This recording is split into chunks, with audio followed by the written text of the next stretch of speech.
ಪಕ್ಷ ಕರ್ನಾಟಕ ರಾಜ್ಯದಲ್ಲಿ ಸ್ವಲ್ಪ ಇದರ ಜವಾಬ್ದಾರಿ ವಹಿಸಿಕೊಂಡವರೆಲ್ಲ ಸ್ವಾರ್ಥಿಗಳಾಗಿದ್ದಾರೆ.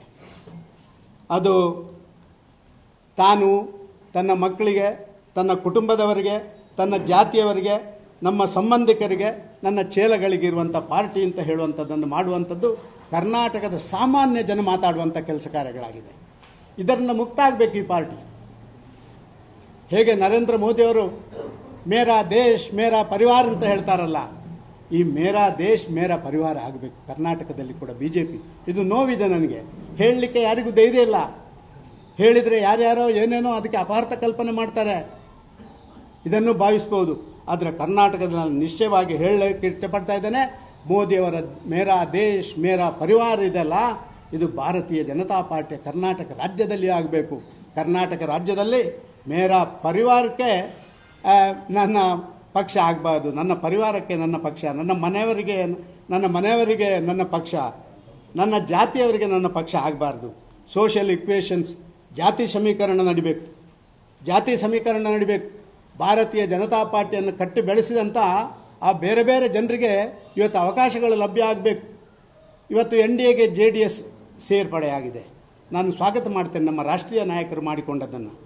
ಆದರೆ JDS ಅನ್ನೇ ಒಂದು ಆ ಸೋಷಿಯಲ್ ಇಕ್ವೇಷನ್ ಆಗಿದೆ, ಜಾಸ್ತಿ ಸಮೀಕರಣ ಆಗಿದೆ ಅಂತ ಹೇಳಿ ಭಾರತೀಯ ಜನತಾ ಪಾರ್ಟಿಗೆ ಹಲವು ವರ್ಷದಿಂದ ತಮ್ಮೆಲ್ಲವನ್ನು ತೆಗೆದಂಥವರನ್ನು ಬೇರೆ ಬೇರೆ ಕಡೆಗಳಲ್ಲಿ ಅವಗಣನೆ ಮಾಡ್ತಾ ಇರುವಂಥದ್ದು ಇದು ಪಕ್ಷಕ್ಕೂ ಮಾರಕ ಮತ್ತು ರಾಜಕಾರಣಕ್ಕೂ ಇದು ಮಾರಕ ಅಂತ ನಾನು ಭಾವಿಸ್ತಾ ಇದ್ದೇನೆ. ಇದಾಗಬಾರ್ದು. ಡಿಕ್ಟೇಟೋರಿಯಲ್ ಆಟಿಟ್ಯೂಡ್ ಯಾವತ್ತೂ ಸಾರ್ವಜನಿಕ ವ್ಯವಸ್ಥೆಗೆ ಶೋಭೆ ತರಲ್ಲ. ರಾಜಕಾರಣಕ್ಕೆ ಡಿಕ್ಟೇಟೋರಿಯಲ್ ಆಟಿಟ್ಯೂಡ್ ಶೋಭೆ ತರಲ್ಲ. ಇದು ಇವತ್ತು ಕರ್ನಾಟಕದ ಬಿಜೆಪಿಯಲ್ಲಿರುವಂಥದ್ದು. ನಾನು ಎಲ್ಲ ನನ್ನ ಆರ್ಗ್ಯುಮೆಂಟ್ಗಳನ್ನು ಕರ್ನಾಟಕದ ಬಿಜೆಪಿಗೆ ಸೀಮಿತವಾಗಿ ಮಾಡ್ತಾ ಇದ್ದೀನಿ. ಇವತ್ತು ಮಾಧ್ಯಮದವರಿಗೆ ಹೇಳ್ತೇನೆ, ನಾನೊಬ್ಬ ಕನ್ನಡಿಗನಾಗಿ ಮಾತಾಡ್ತಾ ಇದ್ದೇನೆ. ನಾನು ಇವತ್ತು ಇಂಗ್ಲೀಷ್ ಮೀಡಿಯಾಗಳಿಗೆ ಕೂಡ ಆಂಗ್ಲ ಭಾಷೆಯಲ್ಲಿ ನಾನು ಇವತ್ತು ಯಾವುದೇ ಹೇಳಿಕೆಗಳನ್ನು ಕೊಡುವುದಿಲ್ಲ. ಬೇಕಾದ್ರೆ ಅವರು ಟ್ರಾನ್ಸ್ಲೇಟ್ ಮಾಡಬೇಕು. ನಾನೊಬ್ಬ ಕನ್ನಡಿಗನಾಗಿ, ಕರ್ನಾಟಕದ ಒಬ್ಬನಾಗಿ ನಾನು ಇದನ್ನು ಮಾಡಲಿಕ್ಕೆ ಇಚ್ಛೆಪಡ್ತಾ ಇದ್ದೇನೆ. ಅದಕ್ಕಾಗಿ ಈ ಭಾವನೆಯನ್ನು ನಾನು ಪ್ರತಿಬಿಂಬಿಸಿ ಹೇಳುವಂಥ ಕೆಲಸ ಕಾರ್ಯಗಳನ್ನು ಮಾಡ್ತಾ ಇದ್ದೇನೆ.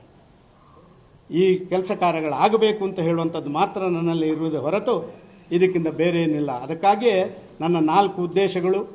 1, ಕರ್ನಾಟಕದ ಭಾರತೀಯ ಜನತಾ ಪಾರ್ಟಿಯ ಶುದ್ಧೀಕರಣ ಆಗುವಷ್ಟು ದಿನ ನಾನು ವಿರಮಿಸುವುದಿಲ್ಲ. ಈಗಾಗಲೇ ನನ್ನನ್ನು ಆರತಿ ಎತ್ತಿ ನನ್ನ ಒಳಗೆ ಕರ್ಕೊಂಡು ಬಂದು ಚುನಾವಣೆಗೆ ಸ್ಪರ್ಧೆ ಮಾಡಿ ಅಂತ ಮಾಡಿ ಮಂಗಳಾರತಿ ಎತ್ತು ಹೊರಗೆ ಕಳಿಸಿದ್ದಾರೆ.